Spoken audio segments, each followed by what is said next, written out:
Halo anak kelas 11 IPA 2. Kembali lagi bertemu bersama Ibu pada mata pelajaran biologi ini. Nah, bagaimana kabarnya anak-anak kelas 11 IPA 2? Semoga semuanya sehat dan selalu ada dalam lindungan Allah. Nah, alhamdulillah pada kesempatan kali ini kita dapat melakukan pembelajaran kembali. Mari kita awali pembelajaran kali ini dengan bacaan Bismillahirrahmanirrahim. Nah, untuk selanjutnya silahkan kalian isi absensi pada e-learning. Oke, nah selanjutnya Ibu ingin bertanya. Nah, ketika kita makan, apapun yang kita makan, baik itu yang keras, yang lembut, yang enak, yang wangi, yang lezat, dan yang lainnya. Nah, kenapa ketika keluar dari tubuh kita, nah ketika dibuang, ketika menjadi sampah, makanan tersebut semuanya menjadi bau, menjadi warna kuning. Kenapa coba, ada yang tahu?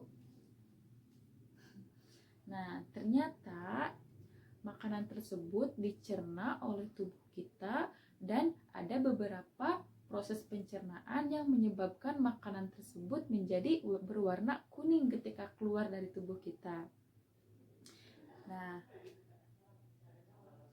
oleh karena itu, maka pembelajaran pada kali ini kita akan mempelajari bagaimana proses pencernaan makanan di dalam tubuh. Nah, adapun tujuan pembelajarannya, diharapkan kalian setelah mempelajari materi sistem pencernaan makanan ini, diharapkan kalian dapat menjelaskan bagaimana proses pencernaan dan kelainan pada sistem pencernaan. Nah, kemudian untuk selanjutnya silahkan simak materinya, karena di akhir pembelajaran ada suatu tugas yang harus kalian kerjakan. Baik, nah untuk pertemuan kali ini kita akan membahas mengenai sistem pencernaan ya, untuk melanjutkan dari pertemuan yang kemarin. Nah, untuk sistem pencernaan ini merupakan suatu sistem pencernaan ini merupakan suatu proses untuk mengubah makanan dari yang bentuknya besar menjadi yang lebih kecil, atau dari yang bentuknya kompleks menjadi yang lebih sederhana. Nah, untuk sistem pencernaan makanan ini membutuhkan enzim-enzim yang terdapat di dalam tubuh kita. Nah, enzim-enzim ini dihasilkan oleh organ-organ pencernaan yang jenisnya tergantung bahan makanan yang kita makan. Nah, zat makanan ini akan dicerna dan diserap oleh tubuh dalam bentuk yang lebih sederhana. Oleh karena itu, maka makanan perlu dicerna dengan sistem pencernaan. Nah, kemudian untuk proses pencernaan ini terbagi menjadi dua. Ada pencernaan secara mekanis dan ada pencernaan secara kimiawi. Nah, untuk pencernaan secara mekanis ini merupakan proses pencernaan yang perubahan molekul makanan menjadi dari makanan yang besar menjadi molekul makanan yang lebih kecil. Nah, untuk pencernaan mekanik ini biasanya dilakukan pada rongga mulut ya, di atas. Nah, selanjutnya ada pencernaan kimiawi. Nah, untuk pencernaan kimiawi ini merupakan perubahan makanan dari zat kompleks menjadi zat yang lebih sederhana dengan menggunakan enzim. Nah, enzim ini merupakan zat kimia yang dihasilkan oleh tubuh yang berfungsi untuk mempercepat reaksi kimia dalam tubuh. Nah, proses pencernaan makanan pada manusia ini melibatkan alat-alat pencernaan makanan. Nah, atau disebut sebagai organ-organ pencernaan makanan. Nah, organ pencernaan makanan ini berfungsi mencerna makanan dalam proses pencernaan makanan. Nah, organ pencernaan makanan ini dibedakan, ada saluran pencernaan dan ada kelenjar pencernaan. Nah, untuk kelenjar pencernaan itu akan menghasilkan enzim-enzim yang membantu proses pencernaan secara kimiawi. Nah, kelenjar-kelenjar pencernaan manusia ini terdiri dari kelenjar air liur, kelenjar getah bening, kemudian hati dan pankreas. Nah, berikut selanjutnya kita akan bahas mengenai organ-organ pencernaan. Nah, untuk organ-organ pencernaan ini yang pertama ada di rongga mulut, yaitu ada gigi. Nah, gigi ini ya terbentuk dari tulang gigi yang disebut sebagai dentin ya. Nah, kemudian struktur gigi ini terdiri atas ada mahkota gigi yang letaknya itu di atas gusi. Nah, kemudian ada leher yang dikelilingi oleh gusi dan ada akar gigi yang tertanam dalam kekuatan-kekuatan rahangnya. Nah, mahkota gigi ini dilapisi email yang berwarna putih. Nah, kemudian ada kalsium, fluoride, dan fosfat yang merupakan bagian penyusun email. Nah, untuk perkembangan dan pemeliharaan gigi yang baik, maka zat-zat tersebut harus ada di dalam makanan dalam jumlah yang cukup besar. Dan akar gigi, kemudian akar ini dilapisi oleh semen yang melekat pada gigi tersebut. Nah, ada 3 macam gigi manusia ya, ada gigi seri atau inferior, kemudian ada gigi seri ini berfungsi untuk memotong makanan, kemudian selanjutnya ada gigi taring atau canisius yang berfungsi untuk mengoyak makanan, dan yang selanjutnya ada gigi geraham atau molar yang berfungsi untuk mengunyah makanan. Nah, jadi kalau gigi manusia ini tumbuh dari usia 6 bulan. Nah, pada usia 6 tahun gigi susu anak akan berjumlah 20. Nah, sejak usia 6 sampai 14 tahun gigi itu mulai tanggal dan berganti menjadi gigi yang tetap. Nah, ini merupakan suatu rumus gigi ya. Misalnya gigi seri itu dikodekan dengan I, kemudian gigi geraham dengan P, gigi taring dengan C, dan gigi geraham belakang dengan M. Nah, maka rumus gigi ini pada anak kecil itu terdapat gigi susu. Nah, untuk anak kecil, untuk gigi geraham yang berkodekan M yaitu masih 0, kemudian untuk gigi taring kemudian untuk gigi depan yang berkodekan dengan P itu ada 2 ya, di atas dan di bawah. Kemudian untuk gigi taring itu ada 1 di atas, 1 di bawah. Kemudian untuk gigi seri yang paling depan itu ada 2 di atas dan 2 di bawah. Nah, yang selanjutnya itu ada pada manusia ya, pada manusia dewasa atau disebut dengan gigi permanen pada manusia dewasa ini. Nah, untuk gigi gerahamnya itu ada 3 di atas dan di bawah. Kemudian untuk gigi taringnya ada 2 di atas dan di bawah. Kemudian untuk gigi yang taringnya, kemudian untuk gigi depannya itu ada 2 di atas dan di bawah. Kemudian untuk gigi taringnya ada 1 di atas dan di bawah, dan untuk gigi serinya ada 2 di atas dan di bawah. Yang selanjutnya masih di rongga mulut ada lidah. Nah, lidah ini tersusun oleh otot lurik yang diselubungi oleh selaput mukosa. Nah, pada lidah ini terdapat papila-papila yang merupakan indera pengecap ya. Nah, gerakan lidah ini berfungsi untuk membantu mencampur makanan dengan ludah dan mendorongnya masuk ke esofagus. Nah, yang selanjutnya itu ada kelenjar ludah. Nah, kelenjar ludah ini dihasilkan oleh kelenjar ludah yang berjumlah 3 pasang ya. Nah, kelenjar ludah ini di dekat telinga ada disebut sebagai glandula parotis. Nah, menghasilkan ludah yang kelenjar ludah ini berfungsi untuk melarutkan makanan, memudahkan penelanan, dan melindungi selaput mulut terhadap panas, dingin, asam, dan massa. Nah, kelenjar ludah ini ada 3 bagian. Yang pertama ada glandula parotis, yaitu yang menghasilkan ludah yang berbentuk air. Kemudian yang kedua ada glandula submaxillaris yang menghasilkan getah yang mengandung air dan lendir. Yang ketiga ada glandula sublingualis, yaitu yang menghasilkan getah yang mengandung air dan lendir. Nah, yang selanjutnya terdapat pula 3 buah kelenjar saliva pada mulut, yaitu ada kelenjar parotis, sublingualis, dan submandibularis. Nah, kelenjar saliva ini akan mengeluarkan air liur yang mengandung enzim petialin atau amilase yang berguna untuk mengubah amilu menjadi maltosa. Nah, pencernaan yang dibantu oleh enzim ini disebut pencernaan kimiawi. Nah, di dalam rongga mulut, lidah menempatkan makanan di antara gigi sehingga mudah untuk dikunyah dan bercampur dengan air liur.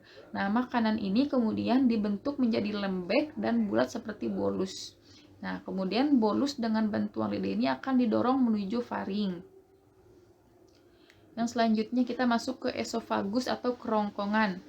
Nah, esofagus atau kerongkongan ya, setelah melalui rongga mulut, maka makanan itu yang berbentuk seperti bolus akan masuk ke dalam tekak atau faring atau kerongkongan.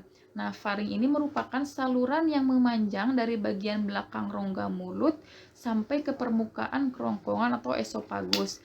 Nah, pada pangkal faring ini terdapat katup pernafasan disebut dengan epiglotis. Nah, epiglotis ini dia berfungsi untuk menutup ujung saluran pencernaan atau laring agar makanan tidak masuk ke dalam saluran pernapasan. Nah, setelah itu faring akan setelah melalui faring, bolus menuju ke esofagus. Nah, suatu organ berbentuk tabung lurus, berotot lurik, dan berdinding tebal. Nah, otot kerongkongan berkontraksi sehingga menimbulkan gerakan meremas yang mendorong bolus ke dalam tabung. Nah, seperti ini ya gerakannya, seperti meremas. Nah, gerakan kerongkongan ini disebut sebagai gerakan peristaltik. Nah, dalam melakukan tugasnya, kerongkongan ini melakukan gerakan peristaltik untuk mendorong makanan yang sudah dikunyah supaya bisa masuk ke dalam lambung secara perlahan. Selanjutnya ada ventricle atau lambung. Nah, lambung ini tersusun atas 3 bagian. Yang pertama ada kardiak, yaitu yang terdapat otot sphincter. Nah, kardiak ini akan membuka jika ada makanan yang masuk. Kemudian yang kedua ada fundus. Nah, fundus ini merupakan bagian tengah lambung dengan bentuknya membulat.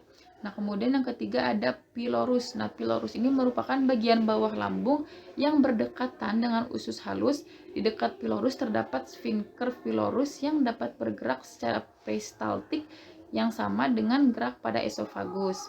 Nah, kemudian pada dinding lambung ini akan menghasilkan hormon gastrin dan getah lambung yang berfungsi untuk merangsang dinding lambung agar mensekresikan getah lambung.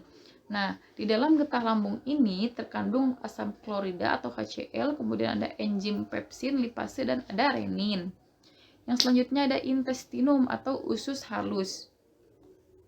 Nah, intestinum ini terbagi atas 3 bagian. Ada duodenum atau usus 12 jari, kemudian ada jejunum atau usus kosong, dan yang ketiga ada ileum atau untuk usus penyerapan. Nah, untuk duodenum atau usus 12 jari ini karena panjangnya sekitar 12 jari orang dewasa yang disejajarkan, maka dari itu disebut sebagai usus 12 jari. Nah, yang selanjutnya itu ada jejunum atau usus kosong. Nah, usus kosong ini karena pada orang yang telah meninggal bagian usus kosong tersebut. Nah, kemudian yang ketiga ada ileum atau usus penyerapan. Nah, usus penyerapan ini karena ada pada bagian zat makanan yang diserap oleh tubuh. Nah, pencernaan di bagian intestinum ini juga dibantu oleh pankreas. Nah, organ ini dapat berperan sebagai kelenjar endokrin dengan menghasilkan hormon insulin dan sebagai kelenjar eksokrin dengan menghasilkan getah pencernaan berupa tripsin, amilase, dan lipase. Nah, insulin ini berfungsi untuk mempertahankan kestabilan gula darah, kemudian tripsin berfungsi untuk memecah protein menjadi pepton. Kemudian untuk amilase berfungsi untuk mengubah amilum menjadi maltosa, dan lipase berfungsi untuk mengubah lemak menjadi asam lemak dan gliserol. Nah, kemudian suatu lubang pada dinding duodenum ini menghubungkan usus 12 jari dengan saluran getah pankreas dan saluran empedu. Nah, pankreas akan menghasilkan enzim tripsin, amilase, lipase yang disalurkan menuju duodenum. Nah, tripsin ini berfungsi untuk merombak protein menjadi asam amino. Nah, kemudian untuk getah empedu yang dihasilkan oleh hati akan ditampung dalam empedu, dan getah empedu ini akan disalurkan ke duodenum. Nah, getah empedu ini fungsinya untuk menguraikan lemak menjadi asam lemak dan gliserol. Nah, selanjutnya makanan dilanjutkan di duodenum. Nah, pada saat ini terjadi pencernaan terakhir sebelum zat-zat makanan diserap. Nah, zat-zat makanan setelah melalui duodenum akan menjadi bentuk yang siap untuk diserap. Nah, pencernaan ini juga terjadi pada ileum ya, atau pada usus penyerapan. Nah, glukosa, vitamin yang larut dalam air, asam amino, dan mineral setelah diserap oleh usus halus, maka akan terbawa oleh pembuluh darah dan diedarkan ke seluruh tubuh. Nah, asam lemak, gliserol, dan vitamin ini yang larut dalam lemak setelah diserap oleh usus halus akan dibawa oleh pembuluh getah bening dan akhirnya masuk ke dalam pembuluh darah. Yang selanjutnya ada usus besar atau kolon. Nah, dalam usus besar ini, sisa makanan akan dibusukkan oleh bakteri Escherichia coli, akan menjadi feses. Nah, agar sisa makanan yang masuk ke dalam kolon ini tidak kembali ke intestinum, maka di perbatasan kedua usus tersebut terdapat klep yang bernama klep ileocekum. Nah, di dalam kolon juga terjadi penyerapan air yang masih tersisa pada makanan sehingga feses menjadi padat. Nah, feses tersebut melalui gerak peristaltik, kolon akan terdorong sedikit demi sedikit menuju ke usus. Nah, untuk bahan makanan yang sudah melalui usus halus yang akhirnya masuk ke dalam usus besar, nah usus besar ini terdiri dari usus buntu atau appendix, kemudian ada bagian yang menarik atau ascending colon, kemudian ada bagian yang mendatar atau transverse colon, dan ada bagian yang menurun atau descending colon dan berakhir pada anus. Nah, bahan makanan yang sampai pada usus besar dapat dikatakan sebagai bahan sisa. Nah, sisa tersebut terdiri di atas jumlah besar air dan bahan makanan yang tidak dapat dicerna, misalnya selulosa. Nah, kemudian selanjutnya ada rektum dan anus ya. Nah, pada bagian ini ujung usus ini besar karena disebut dengan rektum yang merupakan jalur yang akan dilalui feses menuju ke tempat pembuangan terakhirnya yaitu anus. Nah, kemudian pada saat kotoran memasuki rektum, maka itu artinya tempat penyimpanan feses yang berada di atasnya sudah penuh. Nah, dan pada saat itu pula akan merasakan sakit perut serta keinginan untuk buang air besar. Nah, sedangkan anus seperti kita semua ketahui itu merupakan lubang di mana feses akan dikeluarkan dari dalam tubuh dan dibuang. Yang selanjutnya ada kelainan pada sistem pencernaan. Nah, untuk kelainan ini ada beberapa, namun Ibu di sini cuma menampilkan 3 ya. Yang pertama itu ada parotis atau disebut dengan gondong. Nah, yaitu infeksi pada kelenjar parotis yang merupakan penyakit menular yang disebabkan oleh virus Paraxiforius. Nah, akibat dari gondongan ini akan muncul infeksi yang menyebabkan leher, pipi, dan kelenjar parotis membengkak ya. Nah, kelenjar parotis ini merupakan kelenjar yang bertanggung jawab untuk memproduksi air liur dan terletak di dekat telinga. Kemudian yang kedua ada tukak lambung. Nah, tukak lambung ini terjadi ketika dinding mukosa lambung mengalami kelukaan bila disebarkan terus-menerus. Nah, lapisan lambung ini bisa robek dan menyebabkan asam lambung meningkat, dan lebih parahnya lagi tukak lambung ini bisa memicu pendarahan. Nah, kemudian selanjutnya ada diare. Nah, diare ini adalah penyakit yang membuat penderitanya menjadi sering buang air besar dengan kondisi tinja yang encer. Kemudian pada umumnya diare ini terjadi akibat makanan dan minuman yang terpapar virus, bakteri, ataupun parasit. Nah, mungkin terima kasih untuk materi yang Ibu sampaikan, cukup sekian. Mohon maaf, silakan kalian cari lagi materi dari sumber yang lebih kredibel untuk menambah wawasan kalian.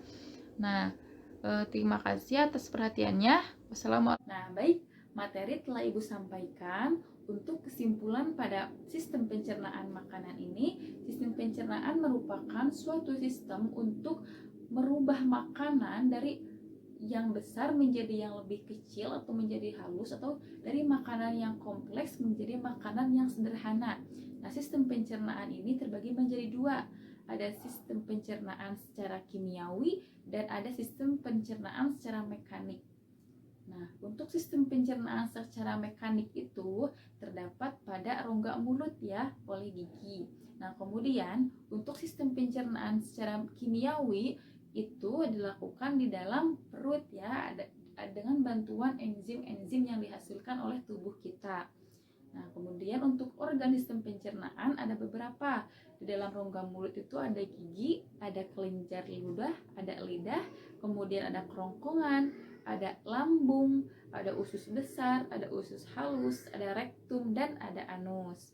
Nah, mungkin sekian untuk kesimpulan materinya. Silahkan kalian juga simpulkan materi yang telah Ibu sampaikan pada buku catatan masing-masing. Nah, apabila ada yang ingin ditanyakan, silahkan kalian tanyakan di e-learning dan mari kita nanti diskusikan bersama. Nah, Ibu pamit undur diri ya. Terima kasih atas perhatiannya. Mari kita tutup dengan bacaan hamdalah bersama-sama. Alhamdulillahirobbilalamin. Wassalamualaikum warahmatullahi wabarakatuh.